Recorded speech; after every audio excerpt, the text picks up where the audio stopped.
নমস্কার, দেখছেন Kolkata TV digital. আমি অরিত্র রয়েছে আপনাদের সঙ্গে। মুর্শিদাবাদের মানুষ মির্জাফরদের ক্ষমা করে না। ভোটের আবহে সাগরদিঘির অলিতে গলিতে কান পাতলে এই জনশ্রুতি শোনা যাচ্ছে। কিন্তু সাগরদিঘির আসল বেইমান, আসল মির্জাফর কে? বাইরন বিশ্বাস, বামেদের সমর্থনে যিনি কংগ্রেসের টিকিটে জিতে পরে তৃণমূলে যোগ দিয়েছেন তিনি, নাকি অধীর চৌধুরী, যার বিরুদ্ধে অভিযোগ টাকার বিনিময়ে আসনটিকে তৃণমূলে উপহার দিয়েছেন তিনি, নাকি মসিউর রহমান, যিনি তৃণমূল থেকে রাজনৈতিক পরিচিতি তৈরি করে এখন বিরোধী শিবিরের সবচেয়ে গ্রহণযোগ্য প্রার্থী? এই প্রশ্নের উত্তরেই লুকিয়ে সাগরদিঘির ভোটের অঙ্কটা। 2021 বিধানসভা নির্বাচন, কেন্দ্রের নরেন্দ্র মোদী সরকারের সংশোধিত নাগরিকত্ব আইন পাশ করানো এবং ভোট চলাকালীন বিএসএফের গুলিতে 6 জন সংখ্যালঘু যুবকের মৃত্যু, এই দুই ফ্যাক্টর মুর্শিদাবাদ জেলার ভোট চিত্র পুরোপুরি বদলে দেয়। একসময় কংগ্রেসের গড় মুর্শিদাবাদে দূরবীন দিয়েও খুঁজে পাওয়া যায়নি হাত শিবিরকে। গোটা রাজ্যেই শূন্য পায় বাম এবং কংগ্রেস। সাগরদিঘি অবশ্য অনেক আগেই তৃণমূলের গড় হিসেবে আত্মপ্রকাশ করেছিল। সেই 2011 সালে সেখানেই জোড়াফুল ফোটান সুব্রত সাহা। 21-এও তিনি জিতলেন বিরাট ব্যবধানে। দ্বিতীয় স্থানে বিজেপির মাহফুজা খাতুন।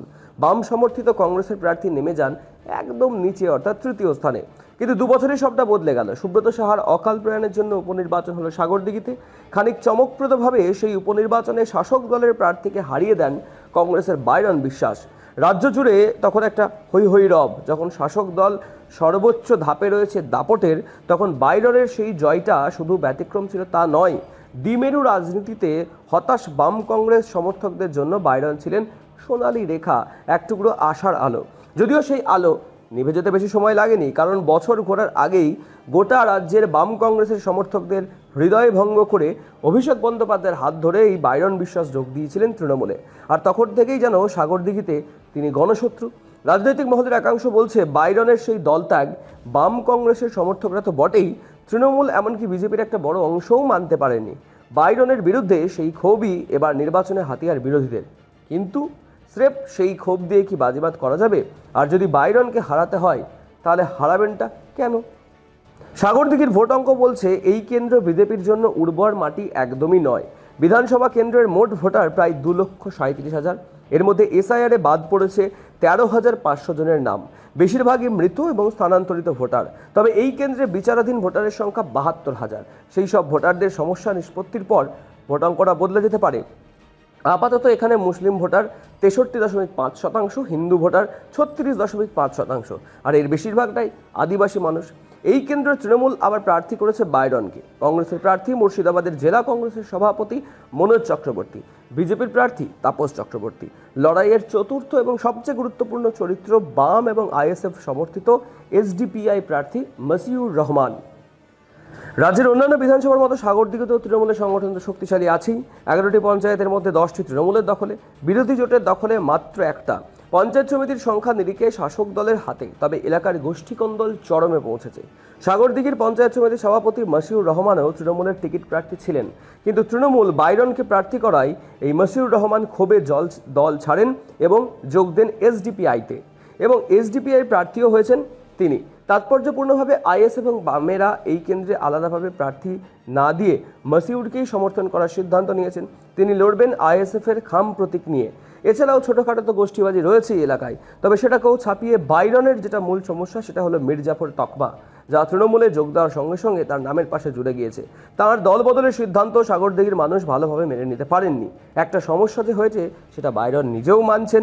তিনি প্রকাশ্যে স্বীকারও করেছেন তার দল বদলে বহু মানুষ কষ্ট পেয়েছেন। তিনি বলছেন, জানি অনেকে আমার জয়ের জন্য অনেক উপোস করেছিলেন, অনেকে দোয়া করেছেন, কিন্তু এলাকার উন্নয়নের স্বার্থে আমাকে দলবদল করতেই হতো।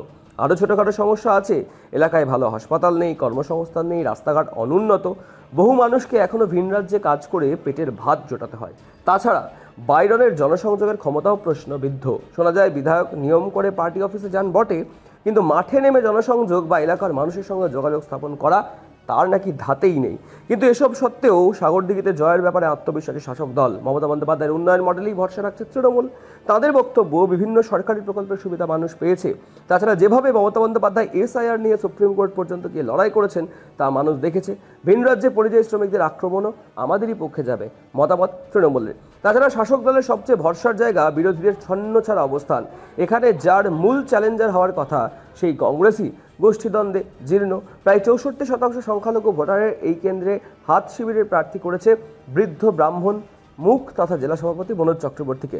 কংগ্রেসের স্থানীয় নেতাকর্মীরা কোনোভাবেই ওই বহিরাগত ব্রাহ্মণ প্রার্থীকে মানতে নারাজ। মনোজ চক্রবর্তী শনিবার মনোনয়ন দিয়েছেন বটে, কিন্তু এলাকায় গিয়ে সেভাবে প্রচার শুরু করতে পারেননি স্রেফ গোষ্ঠী কন্দলের জন্য। এলাকার প্রভাবশালী কংগ্রেস নেতা সাইদুর রহমান হাসানুজ্জামান বাপ্পারা বলছেন, স্থানীয় সংখ্যালঘু কাউকে প্রার্থী করা হলে সাগরদিঘিতে এবার বাইরনের হার নিশ্চিত ছিল। সাইদুররা আরও বলছেন, অধীর চৌধুরী টাকা নিয়ে বাইরনের কাছে এই সিটের টিকিট বিক্রি করেছেন। বস্তুত অধীর চৌধুরীর সঙ্গে বাইরন বিশ্বাসের সুসম্পর্কের কথা কারও অজানা নয়। বাইরন তৃণমূলে যাওয়ার পর তার প্রশংসা শোনা গিয়েছে অধীরের মুখে। সাগরদিঘির কংগ্রেস কর্মীরা তাই বাইরনের পাশাপাশি অধীরকেও মির্জাফরের চোখেই দেখছেন। তাদের হুঁশিয়ারি, প্রার্থী বদল না হলে ভোট বয়কট করবেন তারা। কিন্তু জেলা নেতৃত্ব কোনোভাবেই প্রার্থী বদলে নারাজ। স্থানীয় কংগ্রেস কর্মীরা বলছেন, এভাবে একটি সম্ভাবনাময় আসন শেষ করা হলো। এবার আসা যাক বাইরনের দ্বিতীয় চ্যালেঞ্জের কথায়। বিজেপি 2021 সালে এই কেন্দ্রে বিজেপির মাহফুজা খাতুন দ্বিতীয় হন, কিন্তু এবার মাহফুজাকে দল টিকিট দেয়নি, তার বদলে আনা হয়েছে তাপস চক্রবর্তীকে। তার প্রভাব প্রতিপত্তি কিচ্ছুই নেই। বিজেপি কর্মীরাও আফসোসের সুরে বলছেন, মাহফুজা খাতুন প্রার্থী হলে কংগ্রেসের আত্মঘাতী সিদ্ধান্তের সুযোগ নিয়ে সবচেয়ে বড় চ্যালেঞ্জার হওয়া যেত। স্থানীয়রা বলছেন, সেই সুযোগ বিজেপি নিতে পারছে না, সেটাই এবার নিতে পারেন কে? মসিউর রহমান। আগেই বলেছি, মসিউর সাগরদিঘির খেলায় সবচেয়ে গুরুত্বপূর্ণ খেলোয়াড়। তার কারণ তিনি এখনও পঞ্চায়েত সমিতির সদস্য, বাম সমর্থিত এসডিপিআই এর প্রার্থী, সমর্থন রয়েছে আইএসএফের পক্ষ থেকেও। তাছাড়া পাটকেলডাঙ্গা, কাবিলপুর, সাগরদিঘি গ্রাম পঞ্চায়েতের একাংশে ভালো প্রভাব রয়েছে এসডিপিআই এর। শোনা যাচ্ছে, কংগ্রেস যদি শেষমেশ প্রার্থী বদল না করে, তাহলে মসিউরের হয়ে ভোট করাতে পারেন নিচুতলার কংগ্রেস কর্মীরাও। আর সেটা হলে বাইরনের বিরুদ্ধে অঘোষিতভাবে বিরোধী জোটের প্রার্থী হয়ে যাবেন মসিউর। আর সেখানেই আসার আলো দেখেছে বামেরা। তবে আপাতত সাগরদিঘির কংগ্রেস, বিজেপি, এমনকি তৃণমূল সব দলের কর্মীরাই একটা প্রশ্নের উত্তর কিন্তু খুঁজছেন, যে আসল মির্জাফরটাই কে এই নবাবের জেলাতে।